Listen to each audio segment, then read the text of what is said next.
Ciao Milanisti, it's your boy Kush in the Milan corner. Alright, so we got a couple of big profiles being linked with Milan. We got Hakim Ziyech and we got Paulo Dybala. Guys, could this possibly be real or is this also just a rumor? What's happening with Renato Sanches? Who is Enzo Fernandez? And what's going on with Maldini Masada's contract? These are some of the stories and profiles we're going to be looking at today. Alright, so let's dive into the links about Dybala. So suddenly there's some reports that started to suggest that Milan are actually looking at him as an option. At one point in time, this guy's value to Juventus, this guy's value in the market was over 100 million. Ever since Ronaldo came to Juve, his value just went down. He just wasn't as important to the club, wasn't getting as much playtime. Second thing that happened with him was injuries. This guy is an injury-prone player. And the third thing about Dybala is that Inter are the one club that has been linked to him this entire time. It's actually pretty incredible that a player that was said to be the next Messi is not even really being considered an option by any other club. So it looks like Lukaku is going to be coming back to Inter. And as a club, they can only look at Lukaku or Dybala as an option. They can sign both of them. Now, there are some reports that are completely dismissing that and saying that Inter are going to be negotiating again with Dybala to try and find a solution. But during the time that Inter are unable to get that solidified,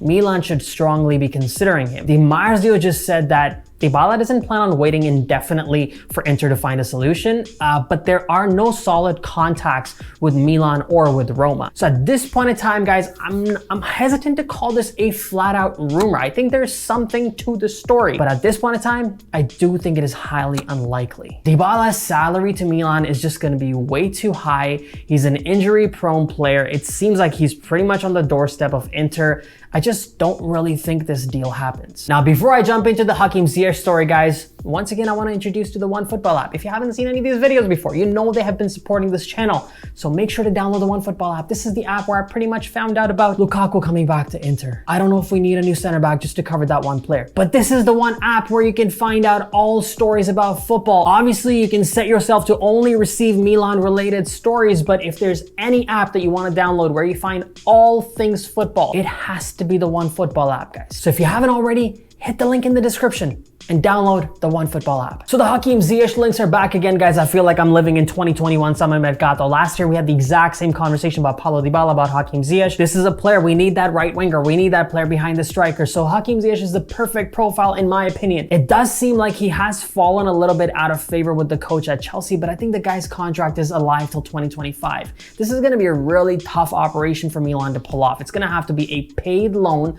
And to be quite honest, guys, at this point in time, guys, it's been a slow market. Nothing's really happening in Milan. It needs to be linked with a big profile. So this is a player being thrown around, but I'm pretty confident this is just a rumor. When it comes to Renato Sanches, guys, this situation has gotten so complicated because the slow pace that Milan has been moving at. This deal should have definitely been solidified. It's the new owners, it's the new complications in the hierarchical management structure that has caused this problem and this deal to not be complete yet, allowed PSG to step in.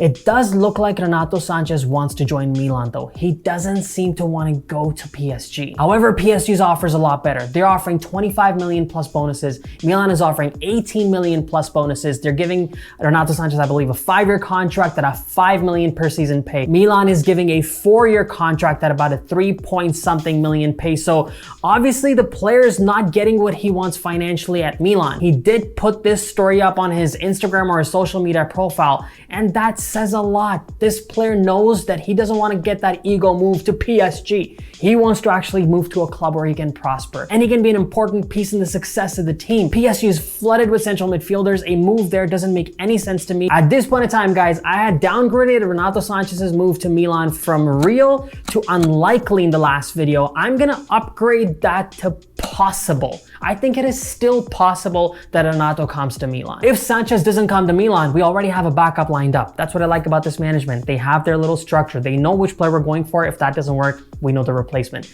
That is Enzo Fernandez. I saw some videos of this guy playing. He's a really good player. He's a young player. Only difference between the profile we're trying to replace, which is Kessie, is that Enzo Fernandez is a little bit more of a central attacking midfielder from the looks of it. His player profile, his highlight reels at least show that he's more of an attacking player than he's a defensive presence who wins the ball in box-to-box midfielder. It seems like he plays in the final third of the field a lot more, takes those long-range shots. He's a quality player for sure. And the one thing that I loved about him, he scores goals with both his feet from long distance, so that tells me he's a pretty ambidextrous player. But can he be involved in that hold-up play? Or is Milan looking at him as a central attacking midfield option because we already have Tonali and Benacer in the midfield? But there are some reports that suggested that Yacine Adli would be playing a little bit further up on the pitch. So is Enzo Fernandez the right profile? At this point in time, when it comes to the rumor or real meter, I'm gonna call it unlikely, because if Renato Sanches is possible, Enzo Fernandez is not really going to happen. But it's definitely not a rumor. There's definite interest of Milan in this player. At the same time, an Enzo Fernandez deal would be a little bit more expensive for Milan. Milan could potentially get Renato Sanches for 18 million. With Enzo Fernandez, there were some reports that Wolves have already made an offer or triggered the release clause at 20 million. So that would require Milan to pay a little bit more. Will Milan actually do that? That's hard to say. That's why this profile is unlikely. Now, there were some reports about the fact that Milan has a 45 to 50 million euro budget. A lot of comments in the comment section were left about that.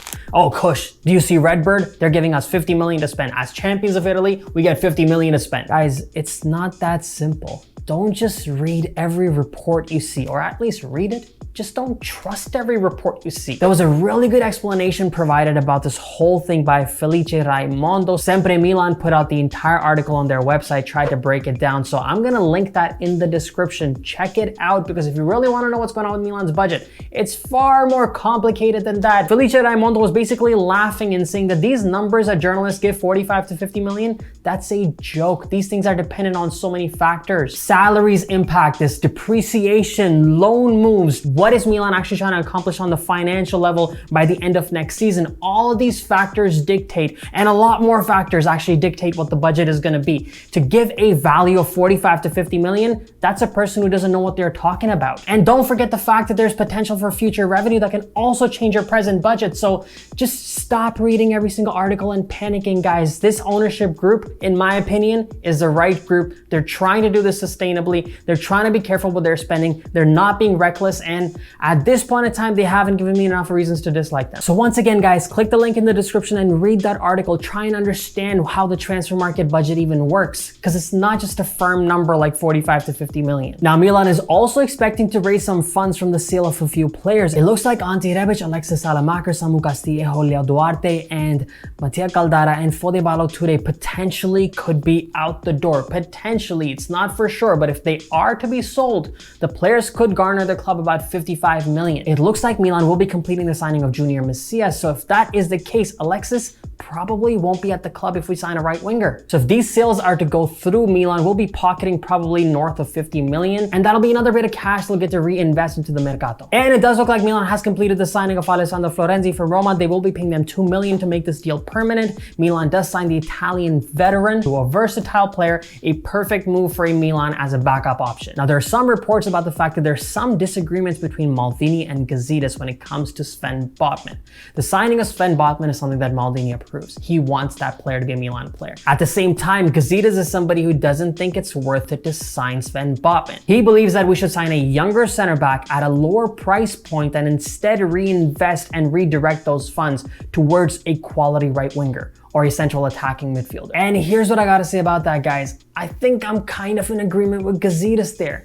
Do we really need a center back? Now, my mind is switching a little bit when I think about the fact that Lukaku is going to be playing for Inter. That's a player we're going to have to play multiple times next season. That's going to be one of our main competitors. Do we have the right strength in the center back department to be able to handle somebody the size of Lukaku? But at the same time, we're really depleted in the right wing department, really depleted in the central attacking midfield department. So I'm kind of with Gazidis on this one, I think. I think Milan should look for a cheaper and a younger option when it comes to the defender and redirect those funds into finding a better attacking option. What do you guys think about that? Are you with Maldini or are you with Gazidis? Now, at this point in time, there are reports that are confirming that Origi's arrival to Milan is delayed a little bit. I think Origi did have some type of an injury as well. So that arrival is once again delayed by potentially a week. And at the same time, it looks like Maldini and Masada are extending their contract with Milan by about 2 years. They'll have another option extended by a third year. So there's a strong possibility that now that upper management has extended these two key pieces in our mercato in Maldini and Masada, the summer market will now kick into overdrive. Now you're gonna see a lot more player movement actually being done. So be a little bit more patient with management, be a little bit more patient with Maldini and the team, and guys, please don't believe all the reports you read, come to the Milan corner and I'll try and tell you which ones are rumor and which ones are real. Thank you for watching Milanisti. Make sure to hit that subscribe button right there if you haven't already. Hit the bell notification so you can watch the Milan Corner videos as soon as I upload. And as always, Forza Milan! Grazie mille e ciao tutti!